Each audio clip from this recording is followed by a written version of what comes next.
Hello everyone, welcome back to RVC Telangana వంటలు. Friends, అందరు బాగున్నారా? అందరు బాగుండాలి, అందులో మనం ఉండాలి. ఈరోజు నేను ఎగ్ బిర్యానీ అయితే చేస్తున్నాను.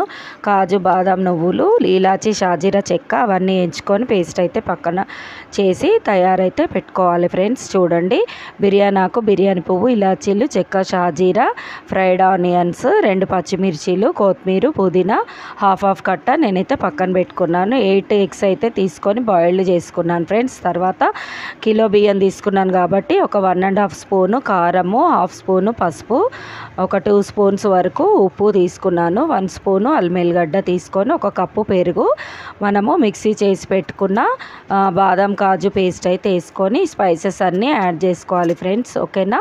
చూడండి, తర్వాత కొత్తిమీర, పుదీనా కూడా అందులోకి వేసుకొని ఫ్రైడ్ ఆనియన్స్ అనేవి వేసుకొని హాఫ్ చెక్క నిమ్మరసం అయితే పిండుకోవాలన్నమాట. ఇట్లా మసాలా గ్రేవీ కోసం ఇది చాలా బాగుంటుంది ఫ్రెండ్స్. కొత్త రకంగా ట్రై చేయండి మీరు కూడా. చూడండి, చేతితోనైతే కలిపేసుకోవాలి మంచిగా, మొత్తం ఈవెన్గా కలిసేటట్టయితే. తర్వాత మనం బాయిల్డ్ చేసుకున్న ఎగ్స్ని ఇట్లా 2 కట్స్ అయితే పెట్టుకొని ఈ మసాలాలో అయితే వేసేసుకొని, ఒక టమాటా కూడా ప్యూరీ లాగా చేసుకొని ఇందులో వేసుకొని ఒక 10 మినిట్స్ అయితే పక్కన పెట్టుకోవాలి. మనకు రైస్ ప్రాసెస్ అయ్యే వరకు ఇది నానాలి ఫ్రెండ్స్. అప్పుడే చాలా టేస్టీగా ఉంటుంది మన బిర్యానీ అనేది. ఓకేనా ఫ్రెండ్స్? చూడండి, కిలో బియ్యం అయితే నేను నానబెట్టుకున్నాను. వాటర్ మసులుతున్నాయి ఫ్రెండ్స్. బిర్యానీ ఆకు, షాజీరా అయితే వేసేసుకొని కొంచెం సాల్ట్ కూడా వేసుకొని ఉడికించుకుంటున్నాను. ఒక 60% అయితే ఉడకాలి రైస్.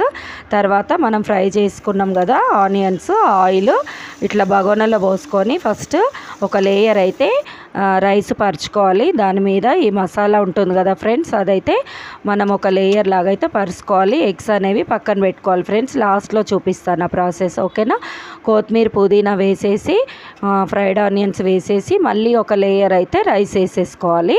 ఇది step by step biryani method అనమాట. చాలా బాగుంటుంది. చూడండి, మళ్ళీ ఒక లేయర్ మసాలా కూడా వేస్తున్నాను నేను.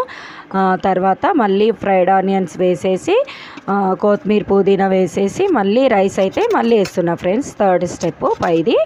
చూడండి, అబ్జర్వ్ అయితే చేయండి. ఇట్లా స్టెప్ బై స్టెప్ లేయర్స్ లాగా వేసిన బిర్యానీ అయితే సూపర్గా ఉంటుంది.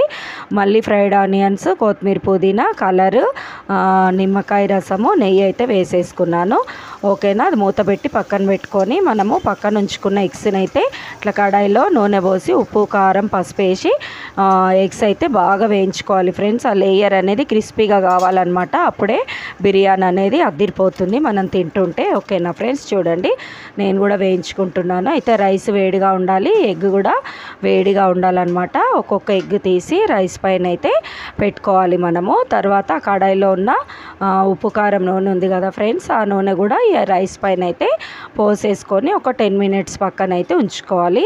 ఇలా లేయర్స్ చేయడం వలన కింది వరకు మనకు మసాలా అనేది దిగుతుందనమాట. అన్నం అక్కడ సప్పగా, ఒక దగ్గర కారం అనేది తేడానే కాదు ఫ్రెండ్స్.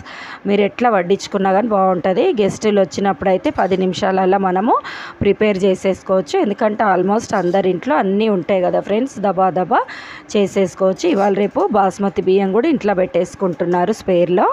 ఓకేనా? అట్లా 5 మినిట్స్ అయితే ఎగ్స్ వేసాక పెట్టాలి. చూడండి, మూత తీసాను నేను. ఎంత బాగా అనిపిస్తుంది ఫ్రెండ్స్. వావ్, అసలు రైస్ కూడా మెత్తగానే కాలేదు. చూడండి, నేను చూపించినట్టు చేసుకోండి. రైస్ పొడి పొడిగా బాగా వస్తుంది. ఒక 15 మినిట్సే నానాలి ఫ్రెండ్స్ బాస్మతి బియ్యం. ఎందుకంటే చాలా డెలికేట్గా ఉంటాయి అవి. ఎక్కువసేపు నానినట్టయితే విరిగిపోయి నూకల్లాగా అయిపోతుంది రైస్ అంతా, అస్సలు బాగుండదు. ఓకేనా? అదిగాక మనకు చుట్టాలు వచ్చినప్పుడే తేడా అవుతుంటుంది కొంచెము. అంతేనా? 15 మినిట్స్ అయితే నానాలి. చూడండి, మన ఎగ్ బిర్యానీ అయితే రెడీ. ఇట్లా ఆనియన్ స్లైసెస్ పెట్టుకొని వడ్డించుకుంటే వేడి వేడి tasty tasty egg biryani ready.